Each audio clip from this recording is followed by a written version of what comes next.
You get bad calls. People say like, don't call me again. They use the F words and tell you like, okay, why are you disturbing me? I'm just working. Where did you get my number? Where did you start calling me? And they didn't realize they filled up the lead form. And you're telling them you filled up the lead form. They say like, I never filled up the form. So we're going to go on a journey learning about the depths of despair that comes from moving country. It's not about selling something, first of all, for me. Like, it's all about like something giving out for free. Like giving out free and helping people. Coming all the way from India to New Zealand and having to start a business and not knowing how to market, what to do and how to get around it. So you got to get all the data somehow. What are you pulling? How are you pulling it in? I'm pulling it in with market research. Started making TikToks about a few months ago, and I didn't realize that the outreach with TikTok would be at a number that I can't even believe.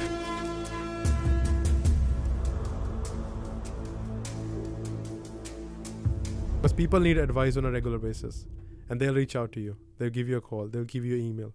They want to book in some time. Indian accent while calling, and they're probably going to assume certain associations with that. And how do you get around that? So Mohit started Tax Space, where his first client came through a cold call.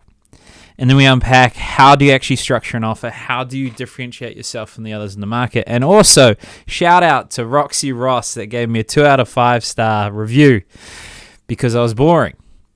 And I thought about it. I got a little butthurt, not going to lie.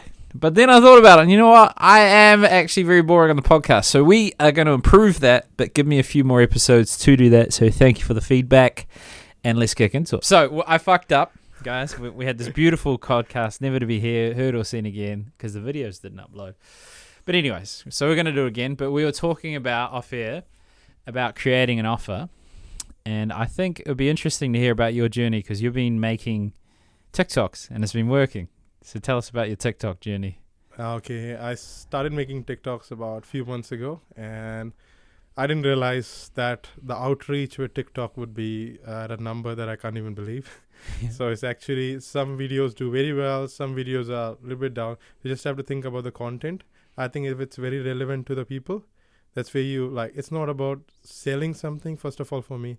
Like, it's all about like something giving out for free. Like giving out free and helping people. A lot of people have problems.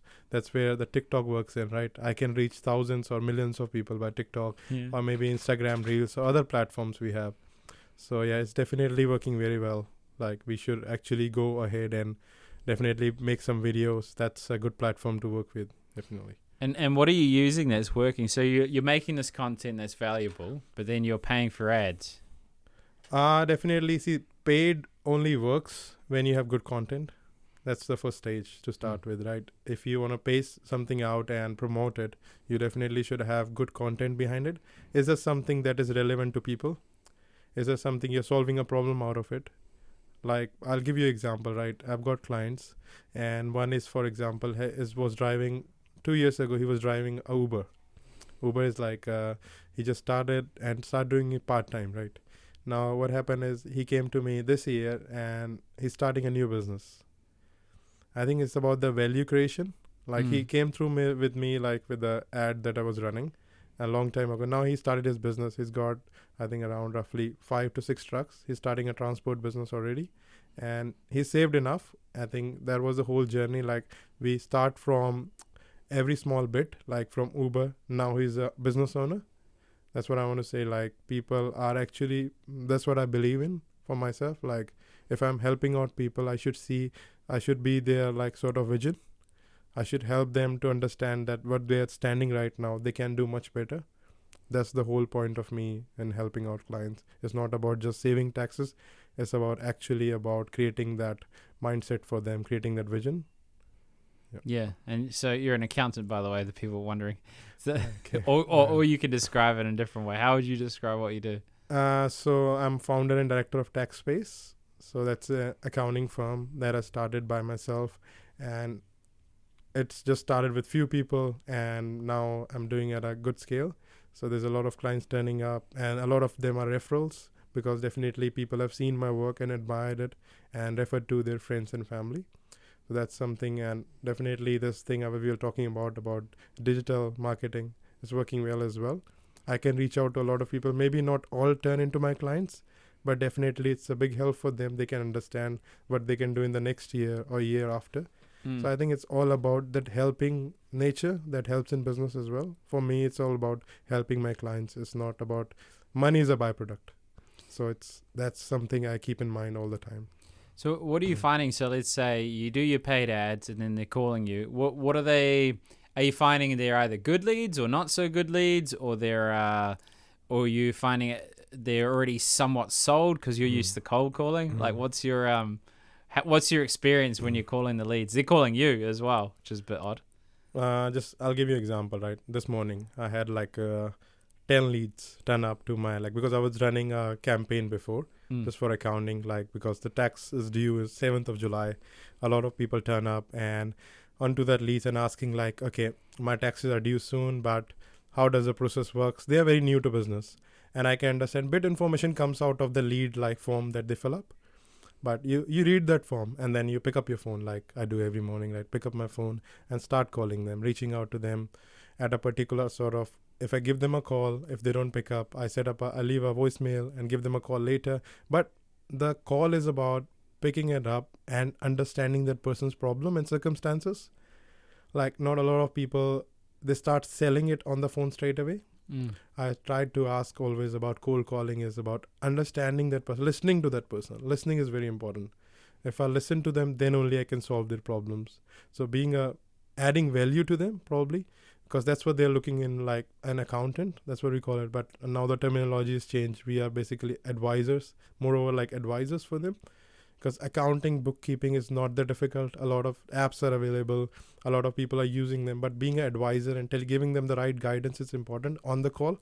So if I can give them a bit about the guidance, for example, it solves their 20 to 30% of the problem, they will definitely call you back or definitely want to set up a meeting on the call. So that's what is my experience. Like, definitely give them the guidance, give them the help. Maybe they'll not be your customer straight away. They won't be your client, but that's in their mind. That guy helped me at that point of time when nobody was giving that information out. And you just give them that information. They are definitely turning back to me and saying like, I want to work with you. Interesting. So there'll be a lot of people that have that like caller's fear. You know, they don't want to pick up the phone and make the call, and you're a bit of a savage on that. What's your advice to people that are like having that fear about making the call? See, everybody has a fear, like, right? When I started making cold calls, I was like picking up the phone. I was thinking, what should I say on the call? Okay, it's my first call, right? I remember there was a lady, and she is in Canterbury. So I picked up the call and said like, this is my accounting firm. I've just recently opened a firm, and not a while ago, but that's my goals that I want to help people with. These are like sort of the services I can provide you. And is it going to help you somehow? And she was being, I don't know if I was lucky or she was being so nice. And she said, I always want to give people who have just started, you're being so honest about what you're doing. Not a lot of people are being honest. They tell you straight away, I've got thousands of clients and I've got a big company, I've got an empire. But for me, it was like being honest works a lot. If you're being honest, if you don't know the answers, don't give them wrong answers. So you said to him like, oh, I don't know what I'm doing. This is my first ever call. Can I help you, please? Or like, what did you sort of say? Not really. Like, I've been in the industry for a long time, right? So I understand what is accounting. I understand how I can help them. But the thing is, giving them a cold call, right? Like telling them, okay, I'm selling something for the first time. Okay, how did I sell it? But I didn't realize we are selling for the whole life. It's not about just that moment. I think I've been selling for the whole life. We are selling ourselves when we go for a job. We are selling ourselves every day somehow to our friends, family, or somebody who doesn't like us, right? So I think for me, selling has been the whole life, but we didn't realize it at this point of time until you're actually selling a service or a product, right? For me, it was a service I'm offering somebody, and I didn't even know how much should I quote her. So that was a funny bit, right? Like in that call, I was like, okay, how much should I quote you actually? Like, I'm asking that person.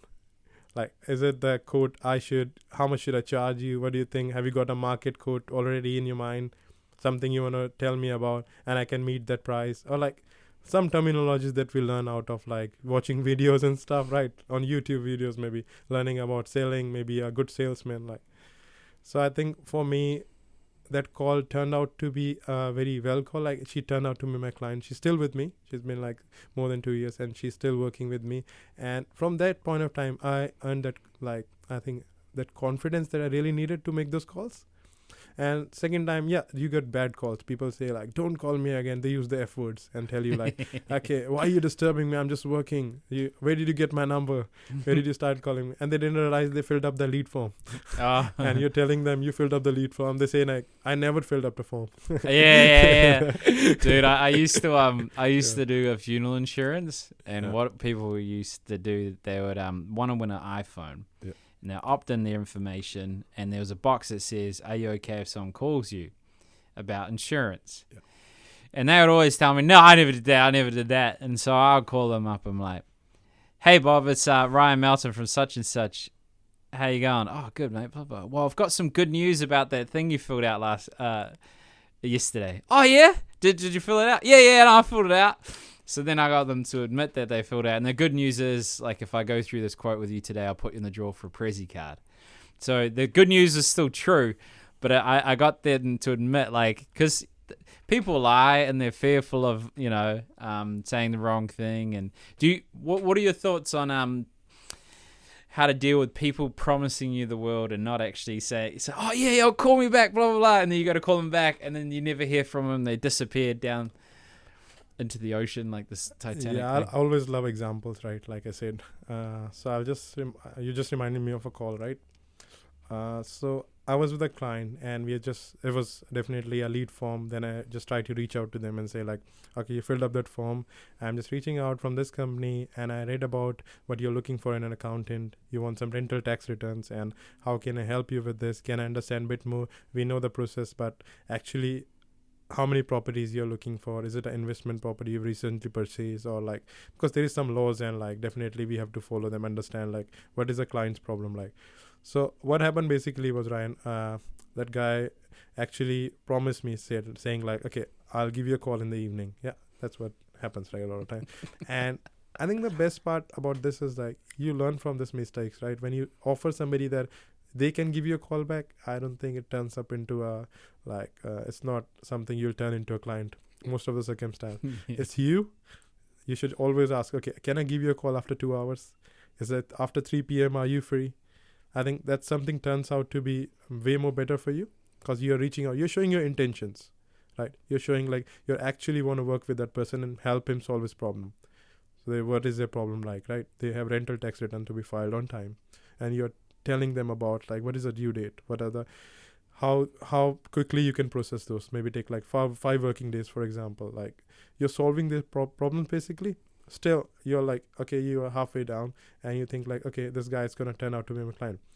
And next morning you call them, you say, oh yeah, you called me last night and we had a good conversation. Can I keep you on hold for 2 days and I'll come back to you? And it's fair enough with them to get a market code and understand like what is the market like, because they're doing it for the first time, right? People are curious, like, okay, can I get it cheaper somewhere? And I always give them the space that is required. And after 2 days, maybe a lot of people call me back because I've got a very competitive pricing. So, but a lot of circumstances, they are seeking that advice, and they want to do it themselves.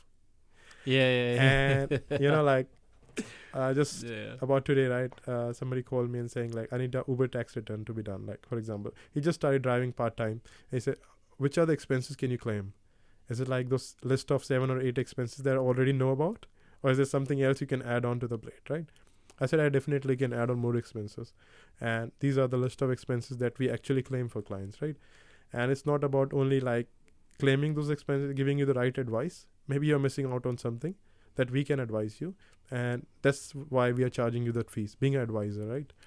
And it's not just about doing normal bookkeeping. Anybody can do it, right? Like I said before, there's apps and softwares to help you with it. But yeah, that advice is very important. But later on turned out like, oh, he called me later, I don't want to go ahead with you. I think I can do it myself. Yeah. The circumstance, like, he wanted to get the free information. Yeah. But like I said, like, I am happy to give free out to people. That's something I've been working on. Like, that's where I started business with. Like, right, I was helping some of my relatives and friends to do their tax returns for free. That's where it all started. That's where the referrals came in. And they started telling like people like, okay, Mohit can actually help you to do some tax returns, and he's good at it. He's been helping me for the last few months or few weeks, and I think that's where it all starts. That free component is very important.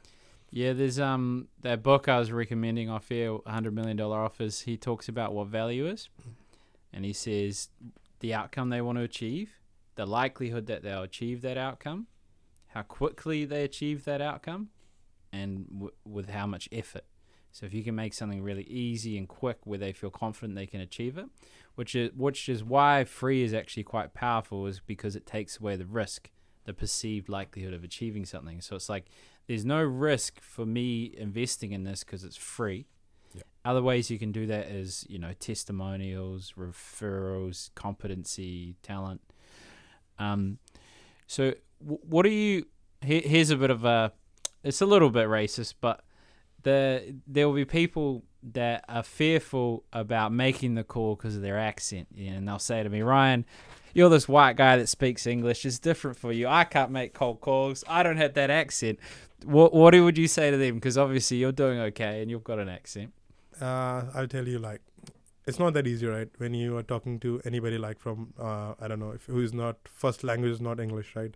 And you're giving them a call. But realizing that that person you're giving a call is a human. He's actually a person who's seeking for an answer. I think that's where the fear goes out of the picture. If you're going to be fearing, okay, I'm talking to a guy who just want to talk to somebody with an accent, I don't think people are looking for accent. They are actually looking for the answer. Who can help us out? Who can solve our problem? If I can understand their problem, and everybody can, I think a lot of people are not lacking in that skill to listen to somebody and understand. They got their listening skills, right?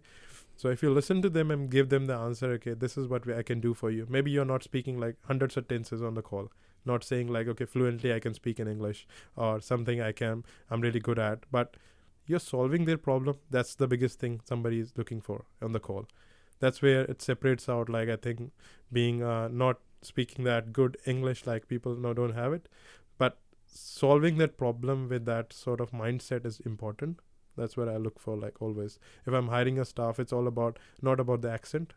I'm looking with them, what are your skills? Are you a problem solver? Are you actually good at it? I give you a problem today. Can you solve it? How long are you going to take with solving that? I think those are the skills. I'm not looking for somebody who can speak fluently in English. And what I'm going to do with that if he can't solve problems. Well said, brother. Well said. So I challenge you with that question just because there's some limiting beliefs out there and I couldn't shit on those limiting beliefs, but you can.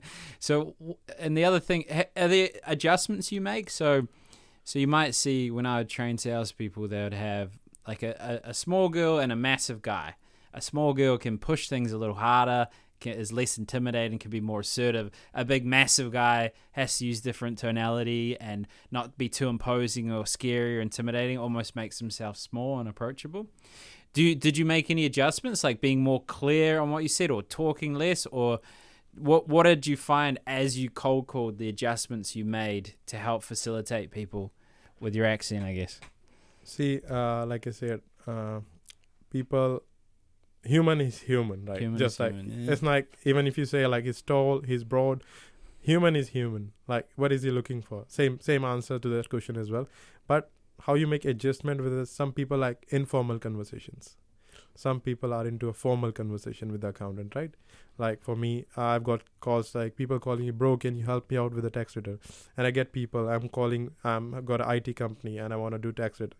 There's different kind of, you have to adjust yourself to the person. What is he looking for? Is he looking for a formal conversation, a meeting? Can you come over to my office? We'll discuss for an hour. Whether he is requiring that or not, that's where you make an adjustment to he's okay with those conversations that you're doing on the phone. If he's happy with it, just deal with it on the spot, right? You got to make a decision how you're going to talk to this person, how you're going to approach further. First, listen to them, right? What they're looking for, how the accent is basically. You understand, okay, this person really looking for just for a tax return and he just want to get it over with. You understand, and then you give them their advice, what they're looking for. You don't make that, because he's a layman, right? For example, he doesn't understand those technicalities that other person would.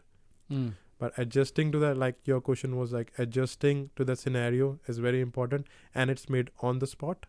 You can't predict it. Maybe a guy you're calling Michael, For example, you're giving a call to Michael, hey Michael, and you pick up the call, and somebody turns out to be somebody who's like above 70s, and you are thinking he's a guy who, because age is not mentioned in your lead forms, right? And then you have to respect that, and you have to understand that guy's got a different terminology, and you're gonna talk with that, right? That's where you adjust, right? You can't like straight away predict something or before the call, right? Yeah.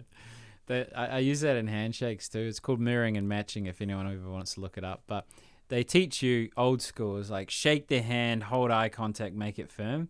But as I'm shaking their hand, I'm thinking how they're shaking mine and trying to replicate it. Yeah. So they'll come in like this and then tap your wrists as well, and you tap it back. Yeah. Or like they'll go limp biscuit on you, and if you go fucking firm, you got a limp biscuit back.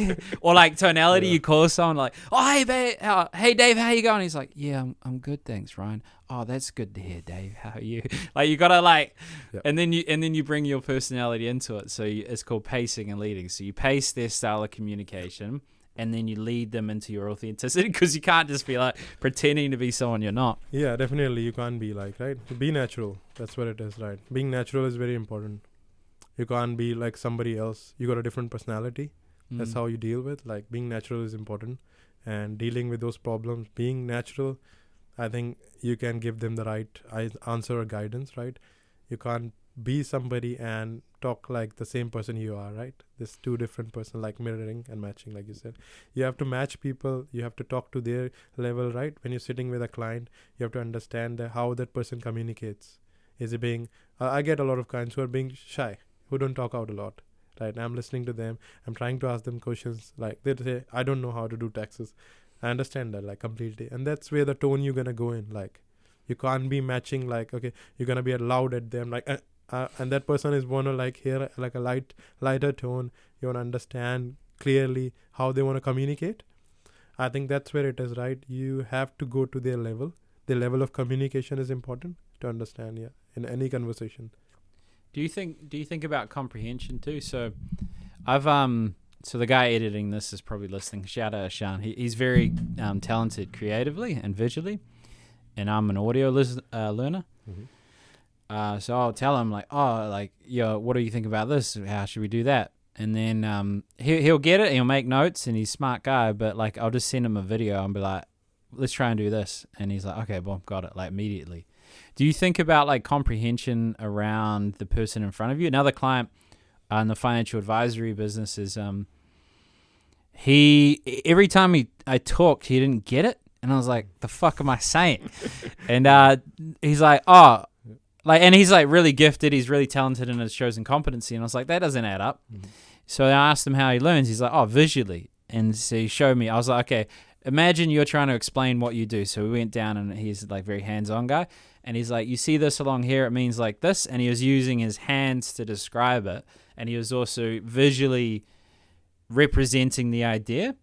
So I was like, oh, shit, okay. So words and audio is a waste of time. I just need to have pretty pictures. Because if you try to explain finance, people like fucking switch off at the best of times, let alone when you're like, they just want to hear, we're investing 10. How are we going to get 100?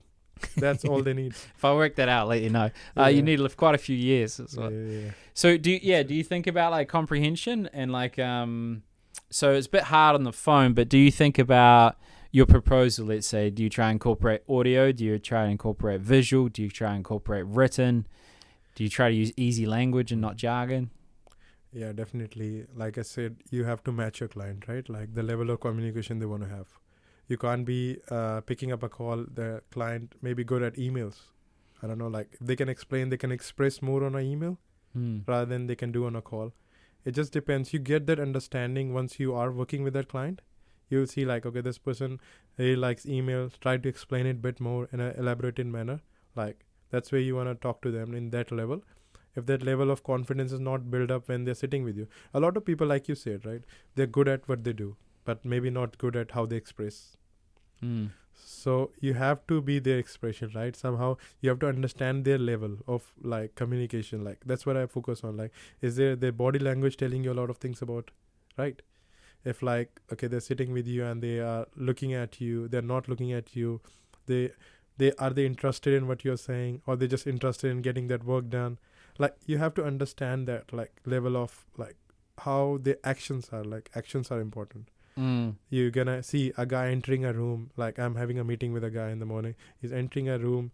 Is he into like really into a hurry, or he's good and want to sit with you and make him like, okay, I want to be here. Some guys want to be there for an hour, express themselves, what they actually want out of you, Mm. or what is their problem like, what has happened in the last 3 years, what can you do better, right? Yeah. That's where it is. And some people are like, they'll not tell you. They'll just be like, okay, this is what you want to do, and I'm in a rush, I'll leave. Like, because that's what it is. They rely on you. They trust you more, right? Rather than, but some people have a sort of, that's their level of understanding that you have to match. Even on a call, email, or in like a normal conversation you're having in your office, right? Like in person, that's something. I believe in-person communications are like way more better than on call or emails. Mm. Because it's like I think you get a more chance to sit with them and interact with them in person, and they are allotting a certain time slot for you. I think that's where it is. You don't want to run into their daily schedule and you want to make out time with them. Like, I think that's where I believe in, like, getting that particular slot where you guys can listen to each other and understand problems and how I can solve them. There's on the in-person, like, so the general rule of thumb is like in-person's easier to convert. It's harder to get people to show up. The on the call is more efficient way to close deals, but harder to build trust. There, same guy, Alex Samozi, because I've just obsessed over him for months now, just trying to understand him. And he was like, okay, if I'm helping these gyms grow, why don't I use the venue as its own salesperson? So he would think about the journey of the person, the experience, are they in a good state of mind? And then when you go to sell to them in a room, you have a wall of testimonies. Okay. Yeah.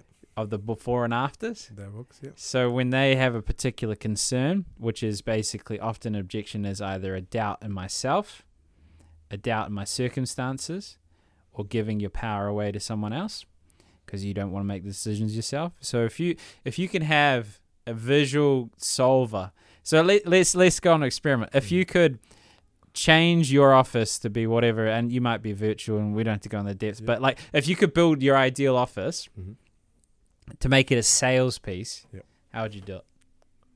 All right. Make your office into a salesperson. Yep, definitely become like a salesperson. If somebody turns up, maybe from outside, let's start from the outside, right? Yeah. How you want to pitch your like business, right? It should speak for itself, right? You don't have to, there's nobody standing there to speak, I'm selling accounting services, right? You'll be like, you should have certain kind of a logo, first of all, when you're starting a company, right? You should have a logo that is really actually demonstrating what you actually do, and that is spotted from far away even. I love the color of orange, right? Like, that's where my logo sits at. I think people can spot it from far away. That's something catching their eyes. And then they look at, okay, tax space. Okay, what does that mean?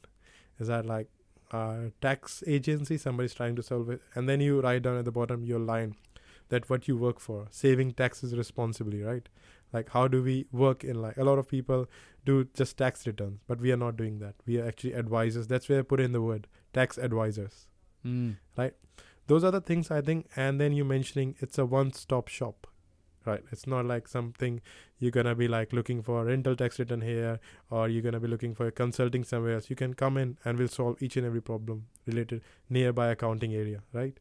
So I think that's where it pitches from outside, and people turn up and say, when they enter your office, right, they look at, okay, the office looks clean. First of all, that's something I want to demonstrate. A lot of offices, when the people enter, they don't want to like see, okay, that is the thing.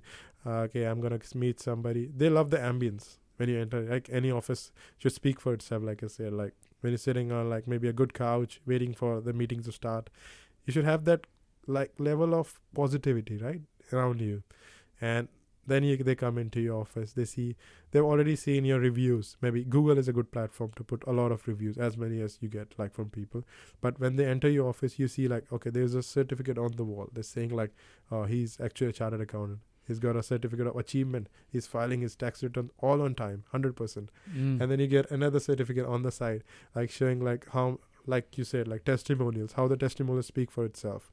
That's something like I'll definitely videos playing. Maybe you got a TV on the start when you enter, the client is waiting. You got a TV that's just playing your testimonials. Like, it could be like a technique, right? Like 1,000 of them, eh? Just yeah, like just keep on playing. That's the trigger, right? I watched a movie like long time ago, and that movie was just about the same thing. It was telling us like, okay, you're gonna spot some number to that person, and that person is keep on remembering that number, keep on remembering a number, and that person has that memory in their brain, and he actually betted on, maybe he was in like a horse like race, like, or he was just betting on it, and then he actually put on the horse that he will lose, right, and the other guy will win. So he spotted on a number. He said, I'll tell you what number you spot on, right? I think you've watched that movie, I'm not sure. no, but Okay. I can guess So it. Yeah. he was showing that number all through to him. It was going in his subconscious mind that I'll spot on 55, right? Maybe everything he was doing, he was just putting 55 on it. That's where it got it in mind. That's the vision you need to create in your office. Okay. From entry, he knows you're accountant, you help people, you got good reviews, you're coming from a referral maybe. But once you enter his office, okay, you should feel the level of positivity. And then, first of all, your first impression is your last. Office can be built into big buildings, right? But if you don't have good people, then you can't run that big building. I don't think, like, even if you can have a big masterpiece of your office that is so flash, still doesn't convey the message, what's the point of it? Yeah. Okay. You did well there. Yeah. I was thinking. So this is my office. It's just two businesses working together again, essentially. But I was thinking, what if you had like facial recognition, video cameras? So it gets triggered, and it's like, oh yeah, this is such and such, and then it links in with your CRM, so you know who it is, what their favorite coffee is, what their favorite music is, and while they're waiting, you could play their favorite music. You could also have a demographic that represents their problem, so you're aware that they have a problem. There's a testimonial playing that's as someone that had that problem, Triggering that problem, yeah, and then because I think that's the whole game. I think what everyone pays for is personalization. And then the emotional state that they come in will make them more susceptible. Like part of rapport is just earning the right for them to listen to you and putting them at ease to express their true feelings. Because if you don't have their true feelings and their true problem, you're never going to be able to sell to them. Definitely, yeah. So what is your let's say there's a new business owner, it's you 2 years ago, and like I want to get out there and I want to start calling or I want to start selling. Like, what were the stages you went through? Like, believing in yourself, pushing yourself, adjusting because you fucked up. Like, what were your I think these are all stages. Yeah. Once you start, you're like, for a month, you're like, okay, I'm not making any money. It's all going in my marketing. It's going towards my staff. It's going in my office rent. It's going towards, okay, these operating expenses are not stopping. And you keep on looking at it and you're like, oh my God. Even being an accountant, right? You keep on looking at it and you're looking at, oh my God, I've got this amount sitting in my, how I'm going to pay the next month. What's going to happen? Because you're just paying out of your savings, right? Like you have hard-earned that money from your job, maybe you're doing. And that's where I started as well, right? I started with my savings and I had a belief in me, right? Like, okay, looking at myself, I've got plans in my mind that how I will get clients. Maybe not for the first month, not for the second, maybe after 6 months. Not maybe 6 months. I had savings for after a year. I start running positive, but I was being lucky enough in the I think the second month I was being in my positive cash flow, and then I was looking at actually getting profits out of the business. I was like, okay, that's working out like the way I wanted. So it's been a journey. I think for last 2 years, you learn every single day. When I turn up to work, like it's not about just okay, today I am going as just a business owner and will have these specific set of problems. Nah, that's not the ideal life of a business owner. Business owner is somebody who wakes up in the morning thinking, okay, what is the list of problems I'm going to get today and how I'm going to solve that, right? It's all about the positive nature. Like it's nobody can teach you that, right? It comes from within you. I think being positive, understanding, okay, this is a problem I've already got. But whether I'm going to cry about this problem or being a problem solver, go ahead and look at the solutions. Okay, this is a solution. I can implement it. It's going to be solved. That's it. Move to the next problem. Yeah. Moving on, like problem to problem, right? Like that's where the life of a business owner is. You get problems every day. People leaving, staff leaving you, like saying, okay, I've got a better job. I've got to get more money. And a lot of circumstances change for people, right? And then you're going to You're not going to be the one who will be sitting on the job and doing all the work. As I don't think that's business. I think being a business owner is managing that problem, how it can be solved. At that point of time, I understood. So a lot of things happen, like I said, like just about staff leaving, not getting enough time, like maybe to do all this, like I said, for the meetings, how I'm gonna combine, have like schedules for myself, put it all on CRM softwares, like all the journey that comes in. Because when you start like a fresh business owner, you start with like manual work. Everybody starts very manual. But nowadays, there's a lot of technology that you can use. But for saving that cost initially, you'll be starting in manual, right? Yeah. And then you go into CRMs, you go into building all those platforms, and then you actually get a platform for yourself that fits in your needs. Everybody has got a different need. Every industry has got a different need that you want to fulfill. So, yeah, that journey has been like rough, ups and downs, but actually it teaches you a lot. So that's where I still continue doing my business. And what I've learned through this 2 years, right? Like the main thing I've learned is helping people. That's all it is. You help people. You help them solve their problems. That's it. You will get repeated clients. You will get more referrals. Actually, good things start happening to you automatically. Yeah, no, but I'm believing that too. I think there's important things that you said in there around price as well, because one of the things they say is, like, use an example. Let's say you were trying to improve the optimization of a website. That's your offer. And you have two websites. One that makes $100 million a year. Another one that makes $1 million a year.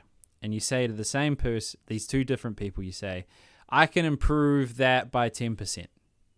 So I can take your 100 million up to 110. I can take your million up to 1,000,001. Give me 10% if I can do that. So the effort is the same. Yep. But the outcome for you is significantly different, and the margin is much greater for you. So you talked about having a price point that's affordable and competitive. As you grow, are you learning more about finding a way to charge more? Or do you think you could just do the mass market and that's your niche now? You're going to just go cheap, cost effective? I think it's not being about cost effective. It's about, a person is coming towards you and I know the level of hours put into his work. What kind of a service is requiring? What kind of sort of quality he needs out of it, right? But definitely, I never compromise on quality. That's something I put in. Even a person is an Uber driver or maybe a big business owner, I'll give them the same quality. That's something I rely on because your work speaks for itself when you start working on it. And pricing wise, like I'll say, you have to be in the market. You have to look at market rates. You have to understand how the whole algorithm is working. When you're charging somebody more, your actual work, the quality of work you're providing, what is the value you're adding? Like you said, you invest in somebody, say like I'll take 10% out of the profit you'll make at the end of the year, right? If you're growing from 1 to 1.1, maybe you take the 10,000 out of it, the 100,000. But are you actually deserving that? You have to make sure, like, what are you getting that client? Is it something you promised that you're delivering? And that's where the client, you don't have to charge clients then. They'll be happy to pay you whatever you say. Yeah. That's something I've learned. Like, you give them the quality of service, you add a value towards their business. You tell them that, okay, maybe somebody's just started business. He doesn't know much about real estate, but I know, like, because I've got a lot of clients. Adding that value towards his like platform, telling them these are the properties you can acquire in the future. This is real estate portfolio. You're making them build up their portfolio. That's very important. Rather than just being an accountant and filing the taxes and let them go. Like, you add that value to them, you make them those millions that you're talking about, and they will definitely pay you for that service. You don't even have to ask for it. You don't have to ask for that price. You will definitely get it by yourself. Yeah, it's interesting that the crazy thing is the perception of value too. It's not just the value you provide. Mm-hmm. So like I used to sell this really expensive medical equipment that helped people move better. And how they reacted to the price was dependent on how I sold it. So the outcome would still be the same. They're like, oh, my mobility, I feel like I can move 70% better than what I did before, because that's what we used to do. We do one leg and then the other and just tell us out of 10 what that is. And they're like, oh, that's 8 out of 10 improvement. I'm like, well, that's an 80% improvement. And but how I would link the what they want and emphasize the pain and that dance between the amount of pain and the how genuine and strong the want was how much they viewed the value. Do you ever think about that where you're like, you present a price and like, that's expensive, even though you're like, that's not expensive, I fucked up somewhere? Do you think about how you build value in the eyes of the prospect? Yeah, definitely. That's what it is, right? When you're listening to them, see, I've got a habit. I've got a small diary. When I'm meeting up a client or something happens, I keep on writing their points. Being old school, right? I just love carrying a diary and putting those, like whatever the client is saying, and then you price them accordingly. Which are the points that you think are his pain points, where you can add value towards him, right? These are the things I really focus on. And then looking at their pricing, giving them a quote, you explain that quote. Explaining that quote is very important. It's not about you're going to say, I'm going to charge $5,000 towards you, and that guy is like only paying $1,000 to his current accountant maybe. And why would he switch to you? What are you adding that extra $4,000 for? That's the value you're adding. What is the value for? Actually, are you going to improve his tax returns? At a what percentage you're going to improve? Give them some realistic numbers, right, to work with. Like the thing in their mind, okay, these are the things that my accountant wasn't advising me. Maybe give them unlimited calls for the year. Offer them like, okay, any consulting calls, you just give me a call and I'll not charge you for that. These are the things people are looking for. They want to reach out to people, get communication done.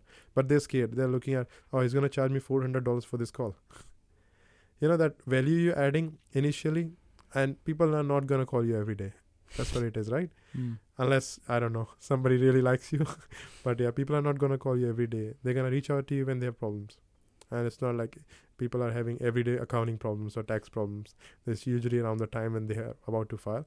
But you're adding that value, you're telling them unlimited consulting calls, you give them me a call, and giving them extra value that I add to my clients is giving them a quarterly report about how their progress is going on, like maybe their sales, their expenses. This is something I'm adding on as a value. There's a report that I generate every quarter, giving them the value like, oh, these are the expenses you should work on. Like giving them a consulting in advance, even if they don't ask for it. That's where it is, right? You telling them what they should do. That's where the value is added. You should not wait for the client to come towards you and tell you, oh, this is suffering. You should be the one who should be pinning point, like, okay, this is your pain area. You definitely should start working on it. Otherwise, it's going to cost you this much at the end of the year. When you start pointing those things towards them, like they'll say, okay, this is the accountant or this is the advisor I want to work with. Makes it ties in with that value thing. Is like by you being preemptive, you're requiring less effort and sacrifice from them. They're not having to put in as much effort because you're proactive about it. Yeah. Here's a question: if your service was $100,000 a year, what would it be? $100,000 a year. Yeah, if you're charging clients $100,000 a year for your service, what would it be? Okay. Start with, for example, 100,000, right? It's a big amount. People usually don't charge that amount to being an accountant, right? Unless you work for a big company, maybe you'll go for, I don't know, somebody is in millions, right? You're going on. For 100,000, I'll say first of all, I see their business, I understand, and I study the whole business. That's what I do first stage, right? Then looking at what is the most important thing for a business is getting more clients, getting more business. Expenses will be paid off if you got more revenue, right? They're not going to be stopped. How I can get them more clients? What are the things I can do for them? Is it something as in like, I know I'm an accountant and being a tax advisor, but going out of the topic, what is the thing I can sell for 100,000? Yeah. Give them that sales platform or sales, like I'll say, give them those clients that they actually want. People are suffering for it. At this scenario of the market, people really want to have more revenue. Everybody wants to have, even whatever the market is. Yeah. They want to add that 10%, 20%, 50%, 100% to the next year. That's what they budget for, right? Like, if you're going to be the person who can actually guide them through that process, they'll pay you that 100,000. That's where it all stands. Like, are you going to generate something as valuable that they think they should pay you that 100,000 for? That's where it is. Are you going to save them that maybe they're paying $1 million tax and you're saving them, okay, these are the things I'll work on and you'll be at $500,000. They'll be like, okay, it's not bad. I'll pay you 100,000, but I'm saving 400,000 out of it. How I'm doing it? Continuously monitoring it. Understanding the logics, the laws behind it, understanding them, using them in the favor of the client. That's where it all lies in. As an accountant, that's very important to understand that client. Like, why is he actually paying that tax amount? What's been happening to them? Like, from last 4 years, what is his picture like? If I'm going to tell him and call him, okay, you're sitting at $1 million. Okay, I'm happy to do it. I have studied your whole thing. I understood. People have done brilliant jobs before, but this is what I can add. And you'll be at 700. Yeah, okay. All right. You did well and they adapt. I think Alex, again, to quote him, he said, if you're doing anything with a business, you're in the business of making them money. Whether you're HR and you're trying to help with the headache of navigating staff, whether it's like recruitment, whether it's commercial law. So it's interesting you went to the route of like bringing them clients. Because I think about that as like if I charged a service with $100,000, what would that look like? The client would be doing as little as possible, and you would be delivering what they want as quick as possible, and you would be making them a substantial amount of money that's much more than 100 so they can afford it. Otherwise, you have to sell to the upper echelon of businesses. So that's what I think is like, why doesn't every B2B company think, how do I make them more money? Because you see accountants, they're like bean counters. That's the sort of perception, and cutting costs isn't all that inspiring. Yep. And one of the value adds you said was the consulting side of things. So I'm wondering if there's either a way to make things faster, less effort for the client, and then have a better outcome for the client that's not just counting beans but making money. So let's make an imaginary accounting office where you have unlimited resources, unlimited potential, and unlimited skill. So you're not limited by your fears and doubts and resources. What's the perfect firm? Not even limited by accounting. What's the perfect thing that you could create that would be worth $100,000, say? Okay, that's a good question. Start with, okay. Like I said, like it depends on client to client, right? When we pick your clients. Okay, so you have to pick one avatar, one niche. So he talks about that. So you have one offer, one avatar, one channel. So that's, you get them through Facebook, TikTok, or whatever, and one avatar, and you offer them one thing. So what is that one thing that's the best thing that you could possibly do that would be worth $100,000 for a business? Okay. I'll start with one client coming in. Who are you picking though? Who, like, if you could only pick one type of business? Builder coming to us. Only construction? Yeah, I'll go with construction. Yeah. What kind of ones? Because that people love properties and construction. Okay. So I go with construction. Somebody's coming to me. It's got a specialized, like maybe business, maybe grout and seal. Yeah. For example, that's something specialized. Not Garden seal? Grout and seal. Grout and seal. Grout and seal. Yeah. Okay, so that's specialized business, right? Okay. That's what I'm saying. So a lot of people need it. Basically, he comes up to me and he says, okay, I need my taxes done. I say, all right, we'll do the taxes for you. We'll file it. I'll look at his financials, understand what he's at the stage. And I've got ideas in my mind already popping in like, okay, this is something I can offer, but I keep it up to me. I understand a bit more about him. What stage he's at. According to his financials, his sales have been like, okay, from last 2 years, 3 years, he's been very stable. Why the business is, and looking at the market scenarios, the business should be like doubling, tripling every year, right? With the level of scale. He's not growing. You see another value you can add. Then you look at maybe the third point of view, look at his expenses. Being an accountant, I always love expenses. So I look at them and understand, okay, these are the expenses. Why is he paying so much for these services? And just before you carry on, keep going. You're banned from letting him do much. So you got to try and do as much as humanly possible so they have the minimum amount of effort. Yep. But carry on.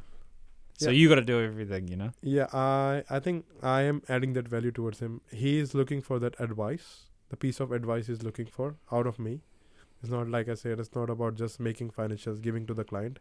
It's about the advice. I love to read businesses, understand like how the business is performing for my level as well. Like it's not about just for the client, but I love to read business, understand what are the things that the business is lacking on. Wait, how would you get that information without them doing as much effort as possible? So you got to get all the data somehow. What are you pulling? How are you pulling it in? How I'm pulling it in with market research. Market Correct. research. So other people. You're looking at what other people do? Maybe or? I'll say not other people because it's confidential. You can't discuss those information like with other clients. But the thing is, I understand market. Like I said, I love reading businesses, but I know the market percentage of these expenses or maybe these sales. This guy can do definitely better. Understanding how much are you earning? Maybe I'll ask that question to the guy. How much are you earning from the sales for last? Even if he doesn't give me financials, I can read him, right? I can understand like, okay, you're earning $100,000, $200,000 a year. And how long have you been at this sales level for the last 2 years, 3 years? And what have you been doing to improve this? Like, is there any measures you're putting in place? Maybe asking those questions, and he will be start like, okay, what have I been doing? I've been doing nothing. I've been just keep on running this like, okay, because I'm being too busy. I don't have the resources that I require. Why I've been too busy? I've been reconciling invoices. I've been doing all sending those invoices. I've been sitting down on my computer. On that precious time where he could actually get more clients, because he's good at it. He's good at his work. And why is he actually doing the work himself when he can employ more people to grow the business, right? These are the piece of advice when somebody comes for business consulting, I give to those clients. Like, these are the things that you should work on. Focus on these areas. They knew about it. Most of the questions, they know the answers. But when they get the comfort from an expert who's looked at a lot of accounts and he understands, they get that confidence within them. It's about, like, I'll say, being a psychologist for them, right? Psychologist. Yeah, that's what I feel like. Like, okay, sometimes the scenarios are like this, right? And maybe that you see the potential in that person and you can see how how you can add that monetary value towards his business. That's where you go in and understand, okay, I will add that 100,000 towards your business. How I'm going to add it, right? Like, this 100,000 that I'm getting out of you, but these are the areas, your sales in these areas. I'll provide you SEO service. I'll do this. And you're not limited to one business then. If you keep on getting that clients, you can actually be, like I said, one-stop shop. Like, I'm providing some services to the client sometimes, right? Maybe website design, SEO designs, maybe getting those things as well, because these are special service, extra service you can add on to what you already have. Yeah, but you're banned from having more than one product, so it has to be one offering that you do. You can partner. Yeah, I partner. So from what I'm gathering here, so the first thing is they come in, you get to understand their problem very intimately. What's an efficient way to capture all that information so they don't have to do much? So let's say they do the tax return, there's some frustration because they got to code their expenses, yada, yada. What's the minimal amount of effort an accountant that has endless amount of technology could build that would get them to do as little as possible for the tax return? Let's start with that. Let's start with the first thing then. Like, okay, somebody comes to you and tell you like, okay, do my taxes. And I'm like, okay. You'll ask for the bank statements, right? No need for that anymore. You can put it all on software. Xero can access all those straight away feeds from your bank account. First problem solved. He doesn't have to provide you any information. You'll get it straight away from Xero. It's linked to your bank account. That's the use of technology. Second you go in, you understand like, okay, how would I actually do those Xero accounts without minimal efforts from the client? Like, how would I understand his transactions? How would I get it that coded for? Like, then you have that knowledge that you had already. So you are basically taking the stress out of the person that he has to manually code those transactions, manually do all that work, because the technology is at a scale right now that it can capture similar transactions. It can monitor them. It can see like, okay, no more manual Excel is required. You can do it all on software. What about receipts? Receipts. Do they still have to take a picture and send it to you? Or is there another way you could take that on? Like so anytime they buy something, it's linked to the email that you provide for them that goes straight into your software, so they don't have to even put the receipts in. Is that possible? It is possible. There are softwares for that. Is that like, what are the bottlenecks? So let's say I'm pushing you a little bit and you're doing well. No, I understand, because I've got some clients that been linked to that software, right? How does it work like is, to your CRM, if you link that email where you get those receipts, maybe it's a business email they have, where they're getting invoices. For example, you go to Hotspot, your user, right? Yeah, I know HubSpot. So HubSpot, you go in and you look at it. You can link an email address towards your client. And if you give that access to them, they will start capturing those emails, those invoices towards you. And that is actually possible, and I've been seeing it, and that's why I've been using it for my business, and then I started using it for other clients. So that way they don't have to provide those invoices. But like, people want to claim more, or have a tendency that whether have you got all the receipts or invoices or not, then we offer also like Dropbox services. They can leave everything in the Dropbox. We can share one Dropbox. We don't need to send everything at the same time. That minimizes somehow some effort, but there's still some manual effort required, right? Because people still using those papers, but minimal efforts, because like I said, we can link those emails to straight to the CRM, and it goes in as a copy. I can show you how to do that, but that's how it works. So just keep going along this line of thought, because the reason I'm doing this is, one, if you can create an irresistible offer yourself in your business, and then you can charge a lot more. But also, I think the accounting needs to shake up, and I'm trying to learn how to apply these in different businesses. So let's continue on the minimal effort. What other things do clients do when they have an accountant that, like, where are the bottlenecks at the moment in accounting? Like, what do the clients have to do a lot of that they shouldn't?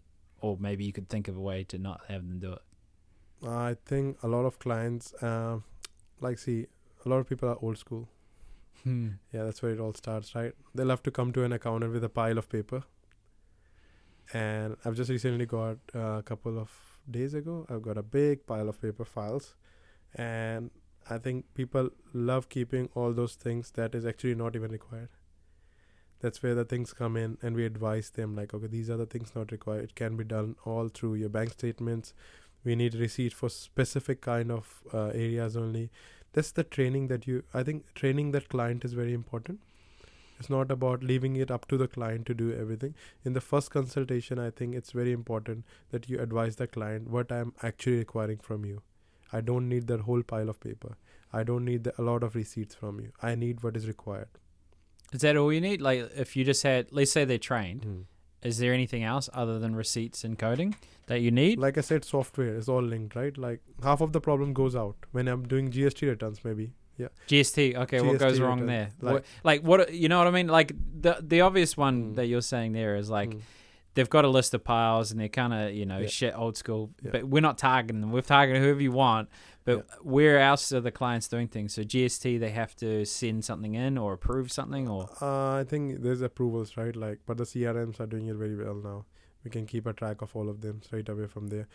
Zero software, right? Zero, I really prefer Zero because it saves me a lot of time, and as well as for the client. Like, they can go and code those transactions. They don't have to use manual Excels and send you back a copy and you wait for your reply. You can see it all online. If some transaction they want the accountant to be pointed towards, like, okay, these are the transactions that I will reconcile, because you might not know it's a personal or a business expense. That's where the time, I think we are saving a lot of time in that. Yeah. Because we don't have to email the client has to reply back, and we wait for the time. I think it's saving all the time from both parties. And how quickly could you make them money if you've identified a problem?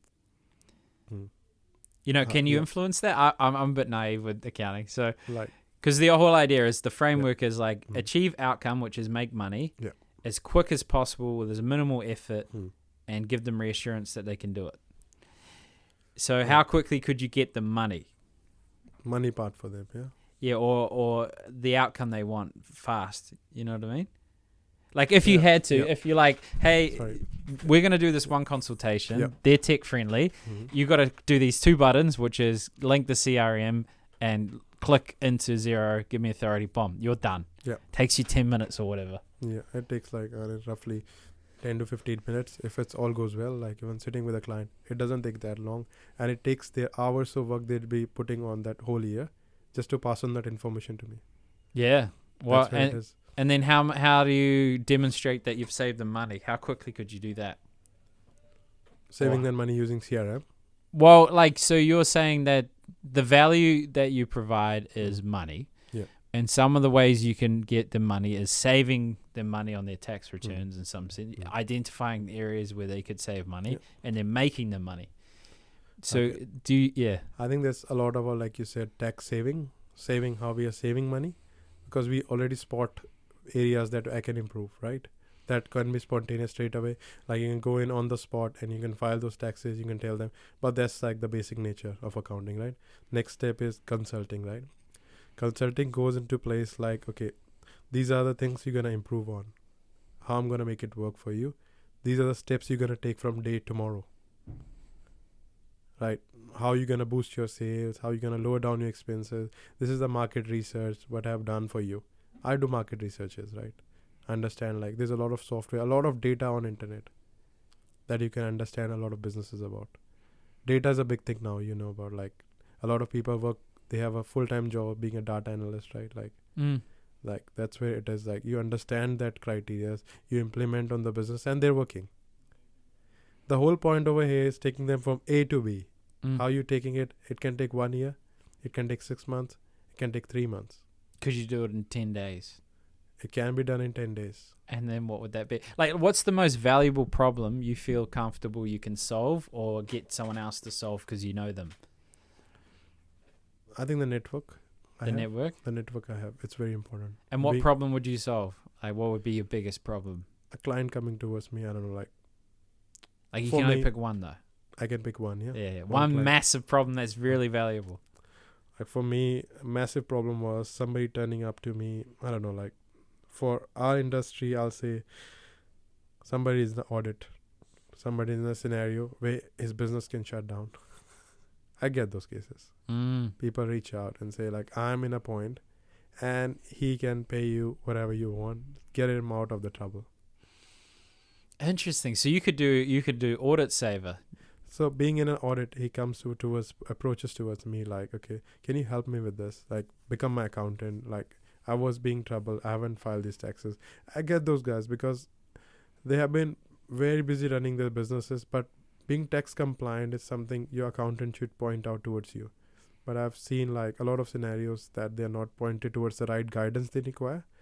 And what happens in an audit scenario, right? You get a lot of questions being asked, like about your expenses, about details of like providing the proofs and everything. That's the point of we can add a value as well. Like if you can help that client get out of the audit, that client is never going to leave you again. Yeah. Keep on with you. And that's something because you were with him when he was in his hard circumstances. That's what I've learned. Like that's where you add value. And adding value is not about just one client, right? You're adding value towards him. He's going to talk about you hundreds of people. He's going to say, that's how I was in a problem and it got solved.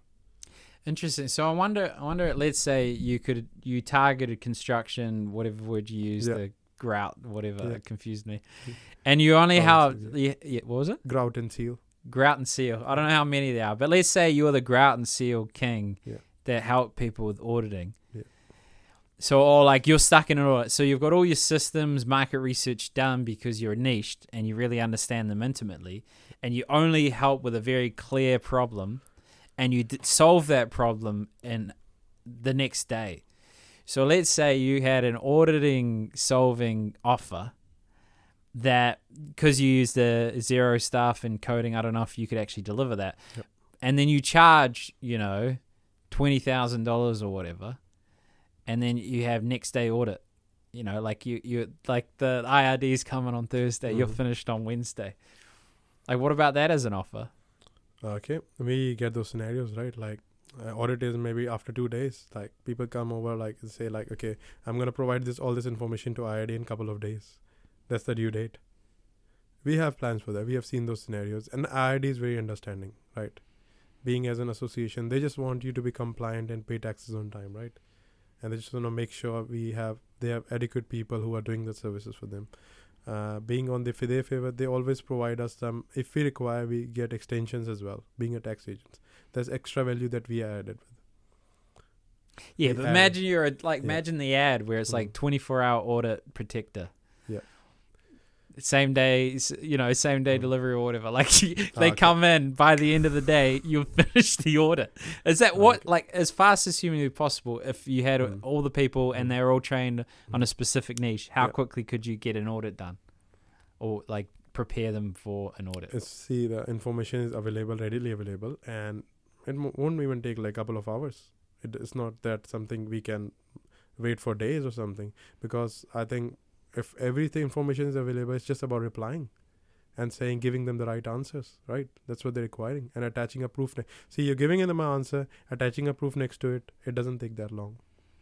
And usually when you have a client and you've signed them up, they tend to stay. Like it's hard to get them, but keeping them is pretty easy. Is that kind of what accountants' life is? I think keeping them as a regular client is all about quality and the communication. I think communication plays a very big role in our industry. Being, if you're not communicating with your client on a regular basis, if he's emailing, calling you, and you're busy with your thousands of clients, right? That's where it happens. Are you having the perfect resources that you need to deliver that communication? That's very important. That's where people love to work with you, because they were with you for the first year and they got what they needed. Why won't they work with you for the next year? During that year, until your taxes time comes in, end of the year tax, during the year, were you communicating with that person if he required some help? Whether he requires some financials for his mortgage. Were you there for him? Were you actually delivering what he requires? Maybe you say him a lot. Maybe all your clients are him. No, her or him, like human, right? Like human. As your client, right? Both. I'm not against any gender. Yeah, I just thought I'd save you there, bro. You've been saying him for like 20 minutes. Just girls and guys can achieve things together. Both, yeah. Yeah, that's what it is. Yeah. So other thing I want to add in here is, like, I was talking about getting in that sort of that understanding. That's very important, right? As a client, if it's sitting in front of you, he's reaching out to you, calling you, and you're not picking up the calls. You're leaving him like hanging, right? He will reach out to somebody else. And then you say, oh, I've lost 30% of my clients. Because you were not giving the communication that he required. That's all he needs. He needs a text from you, an email from you. If you communicate to him, solve his problem, that's all he needs. He will be repetitively working with you. If every client also has some requirements, that communication doesn't end with just getting some information. They may be reaching out to you, getting another investment property, getting another piece of work done. Or like, are you the one who can approach them? Like, what's in you, like whether you can approach them or not? You're looking at extra service like you talked about, right? They want to add on to you, like, okay, I'm looking at his financial, telling you, oh, it's a good time, you can purchase another property. Nobody would add that value, right? Like, they could with sending a tax return, done. Financials, can you please approve? Done. Nah. That's where the work doesn't stop. Maybe you add a value. You tell them, like, okay, you get another mortgage plan done. You get another property investment, or get another business. Like, why not? Like, right? Raise it out to your clients. If you think that guy was looking for that service when he approached you for the first time, he was looking for, can you tell me if there is any business in the market that I can purchase? It will actually pay you back as a like service provider. He will get those mortgage financials from you. Maybe get projections done from you. Maybe get that business consulting done from you. Acquiring a new business.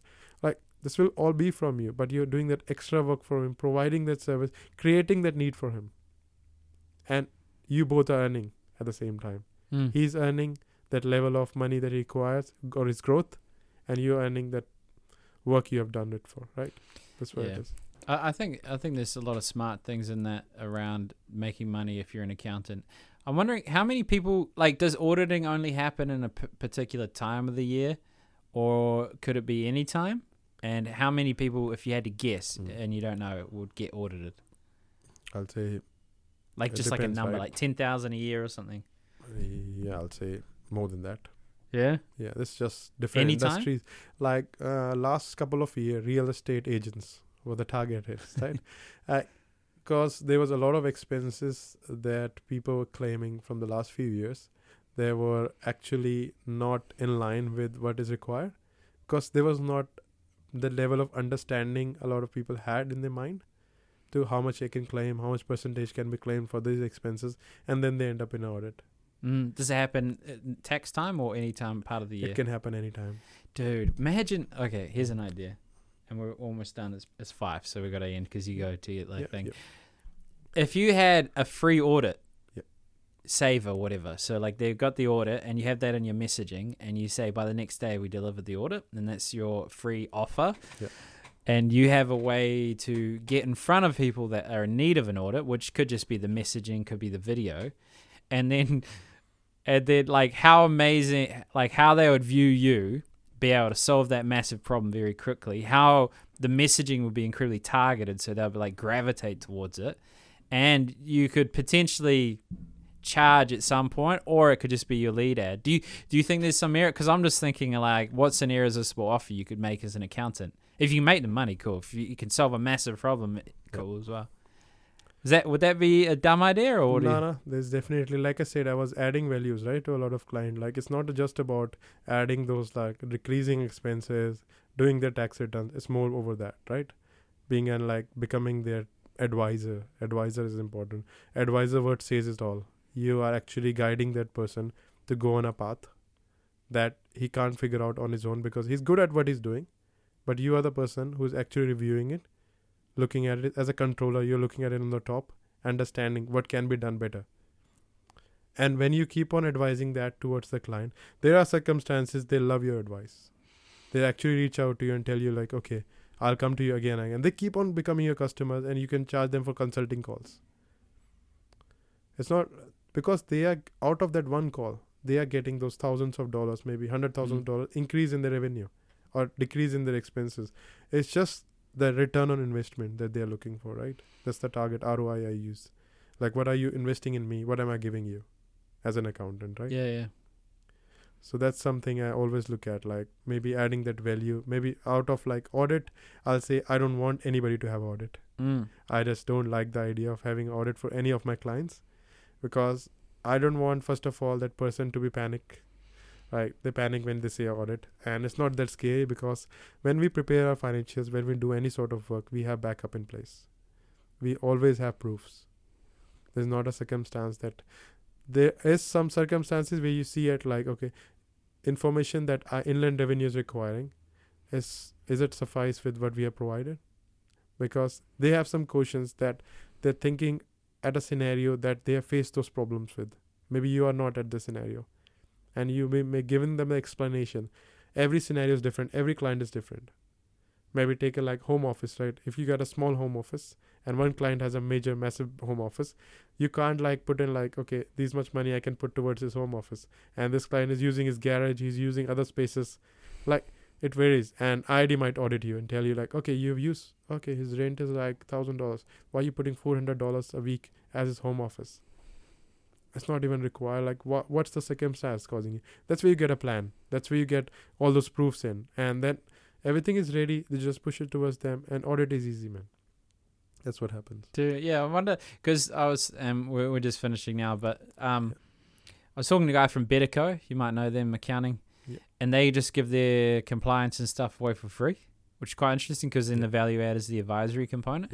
Because I'm thinking like, you're good at the TikTok thing and getting leads in. If you had such a compelling offer, whether it's free compliance and tax returns. That's what it is, right? Like with I was talking about unlimited consulting calls. That's the offer I give. That's the free one. That's the offer I'm offering, like giving them unlimited consulting calls. Like I said, they won't call you every day, but you can charge that premium price for that service, because they have seen their last year or maybe a couple of years ago when they were calling their accountants, they were getting charged for every call. When they add that up, that adds up to a major amount, and what they're paying me maybe way less than that. So that's where they evaluate, okay, that's where I'm looking at, okay, if I'm providing unlimited, I think it's better for me. Because people need advice on a regular basis, and they'll reach out to you. They'll give you a call. They'll give you an email. They want to book in some time. But that's my work. Yeah, done. Well, you did well with me throwing you with all these random questions I never planned on. But thanks for coming on. Thank you, Ryan. Yeah, thanks for getting me here. No worries.